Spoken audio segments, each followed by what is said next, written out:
Hi, we're recording this on Thursday, March 21st, 2024, and we have been hard at work on a documentary series, 4 parts, called Why Are These Israelis Dancing? And one big part of making that film was a deep dive into combat engineering.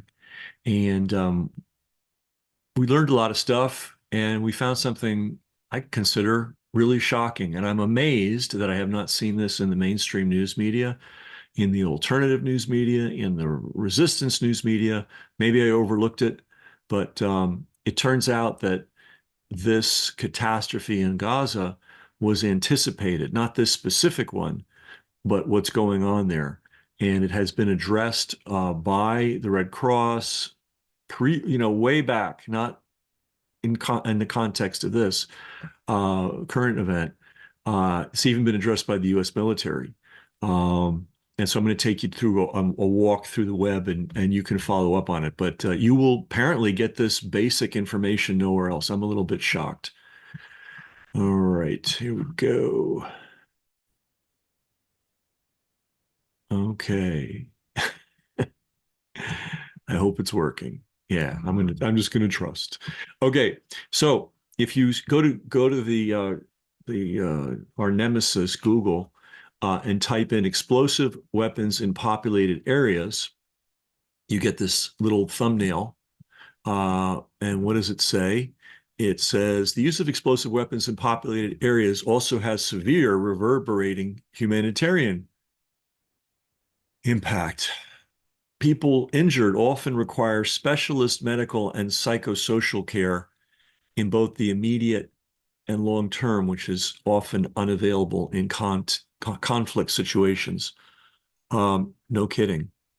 So that's what the UN says. But let's go to the International Red Cross, the International Committee of the Red Cross. They've been all over this. And this came out, the date seems to be missing, but it came out a while back.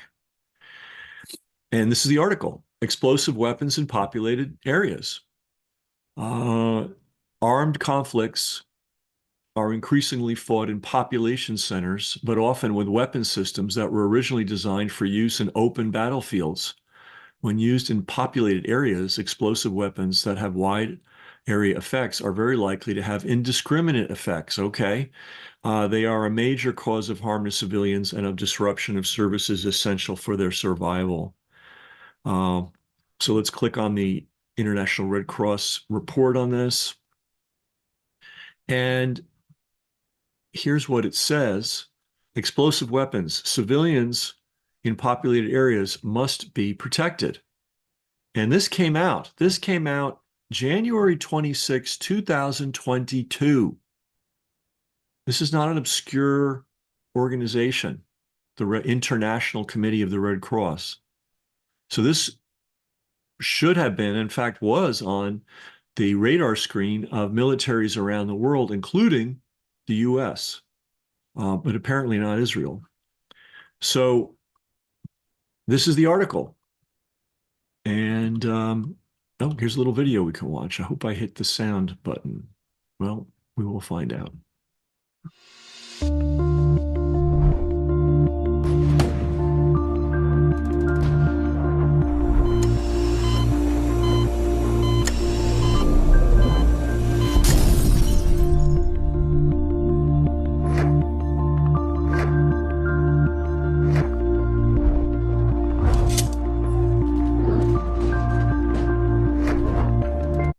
Of course, what this video is missing, if you notice, this building is marked as a hospital, and the smart weapon just cleanly hit the tank and nothing else. Of course, thanks to the Israelis, that has gone out the window. They're just hitting hospitals willy-nilly.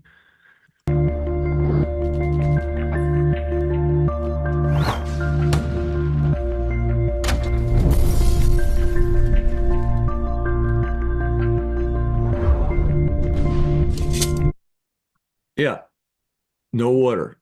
And this is sometimes mentioned, but they're hitting water plants. Now, you're getting water from somewhere today, right? You turn on the tap and out comes the water. It's coming from a system somewhere. And if some military lunatic were to decide to, hit it, you'd have no water.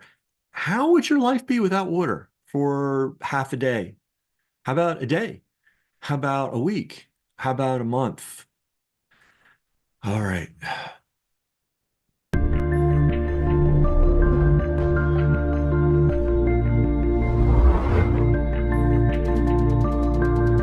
And utterly predictable. You know, the four horsemen of the apocalypse, right?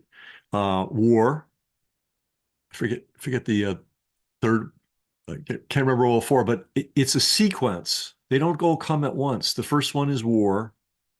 The second one is famine. And then the third one is epidemics. And not having fresh water is guaranteed to create a serious epidemic. And this was consciously planned by the Zionists in Israel and all the Americans and UK people and German people and other psychopaths that support them.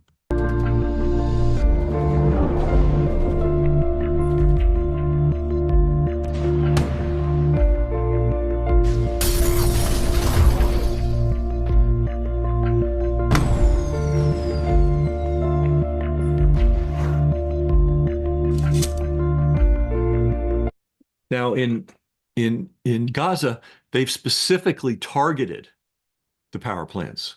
This was not, collateral damage. This was deliberate, conscious, was in their war plans. It was on their hit list, and they targeted them directly.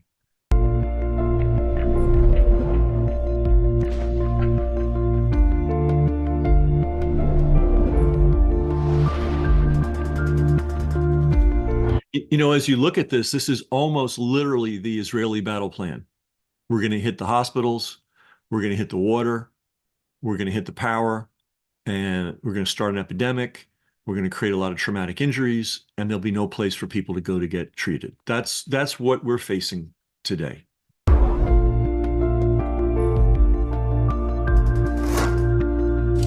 sorry, your call cannot be completed as dialed.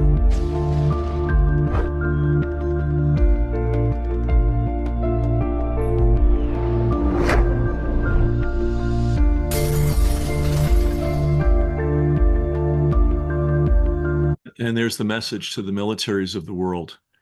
I am stunned that this information has not been posted everywhere. This is 2022. So that's the IRC. You probably noticed, let's go back to that for a second because there's more resources there. Nope. Well, it was there, now it's gone. They were giving a lot of choices of other videos you could look at, and they seem to have disappeared. But in any event, that will probably happen if you look at it on YouTube. So there is plenty of material. Where is this? This is from they don't give the name of the country, the Northern the Northern Governorate. I'm guessing this is it's either Iraq or Syria, and this is going on all over the Middle East. And who's behind it? I just thought this was so important. I couldn't let another minute pass before I nailed this down. So, in other words, if you want to follow up on this, explosive weapons in populated areas, there's ample material. There's a lot of videos on this. And the point I want to make about all this is that this was known about. This was written about extensively. I originally found all these references from a U.S. military document. They're concerned pre-Israeli massacre of the Gazans. And so there's a couple of things going on here, in my mind at least. Number one, all this material is known. The UN talks about this. The International Committee on the Red Cross talks about this. This is not secret information. It's very easily found. We have a whole industry of mainstream news media, of alternative news media, of resistance news media. Why are they not pushing this fundamental information? And then the second thing is it literally is as if the Israelis read these Red Cross reports and decided to I'm not going to call it wage war. This is a massacre. This is an assault. This is a genocide. I mean, it's genocide. There's no question about it at this point. They decided that they were going to carry out a genocide against the civilians of Gaza, and they basically, I don't know. It's as if they read the Red Cross document and said, "Let's do every single thing that militaries are asked not to do." Now, of course, we have to go back in the past a little bit. Good old boy Bill Clinton was bombing water plants and power plants and food processing plants and basic civilian infrastructure. We did that, and he also did that, by the way, in Yugoslavia, if you remember. We have a book on the subject. It's called 78 Days of Terror. And the NATO, which was led by the US, specifically bombed uh, power plants, water plants, uh, food processing plants, infrastructure, just basic civilian infrastructure, deliberate, conscious. Um, and so we got that ball rolling in Yugoslavia and then and in Iraq because we'd been tormenting the people of Iraq for decades. And now the Israelis are, they're showing the way of how to do things wrong, which is we're going to get into that in our upcoming series, may have already started, called "Why Are These Israelis Dancing?" Um, uh, it's believe me, if you haven't seen it, it's a very interesting film. I think we'll put the link to all that below. But very just kind of amazing, right? This isn't, I'm not revealing some top secret document. I didn't need a staff of 1,000 people to find this. This was easily found by anybody who cares. And I wonder about the mainstream news media sometimes, and their alternative news media brethren. I mean, they got ample material here, and they're doing nothing with it. So anyway, you know about it. Tell people about it. Uh, this has been Brass Check.